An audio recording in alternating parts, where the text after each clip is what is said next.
Chapter 16. Mr. and Mrs. Bumble have a talk with monks. At 8:30 the next evening, Mr. Bumble and his wife were walking through a poor district near the river. A thunderstorm was raging. Both of them were frightened. The thunder and the lightning were frightening. More frightening still was the district in which they were. It was the hiding place of criminals. They come at last to the address that monks had given. This had once been a warehouse. Now the lower part of it had sunk into the water. The upper part seemed likely to follow at any moment. An upstairs window opened and a voice called, "Stay there, I will be down in a minute." A few moments later, Monks opened the door. "Come in, hurry up," he said. Mrs. Bumble walked in, showing no sign of fear. Mr. Bumble followed, looking frightened. Monks locked the door and led them up through some broken stairs. The thunder shook the building and the lightning blinded them. Monks led them into a miserable room, dimly lighted by a lamp. The room held 3 chairs and a broken table. "Nothing more. Sit down," said Monks. "There's no time to waste." He looked hard at the Mrs. Bumble. "I want the full story of that old woman," he told her. "What's it worth to you?" "I cannot stay till I have heard, and I am not talking till I know how much I will get." "Speak out. You may get £20." "21," Mr. Bumble said quickly.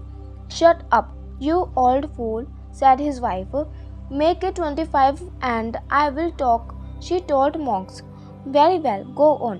Mrs. Bumble began her story. "When old Sally died, I was with her. She told me about the young woman, Oliver Twist. Mother, old Sally robbed her." "Go on." "When she was dying, the young woman had asked old Sally to keep a locket for her. Sally then promised to give the locket to the boy. She never did. She kept it." "Where's the locket? Where's the £25?" Monks counted the coins and placed them on the table. At once, Mr. Bumble put out his hand to take the coins. Mrs. Bumble gave his hand a sharp slap. She took the coins herself and put them in her bag. Then she drew out of her pocket a small leather bag. She threw this on the table. "There you are," she said. Monks seized it. She tore it open the trembling hand. He pulled out a gold locket. Opening it, he found 2 locks of hair and a wedding ring. "Is these all?" "Yes." Monks suddenly ordered them. "Don't move. Sit where you are." With these words, he pushed the table to one side. Under it was an iron ring. Monks pulled at the ring. By so doing, he opened the trapdoor in the floor. "Come and have a look," he said. He held the lamp over the opening. Mrs. Bumble and her husband came near the hole and looked down. Below them was the river rushing rapidly along. Monks dropped the locket into the river and watched the water carry it away. "There," he cried joyfully, "that will never be seen again."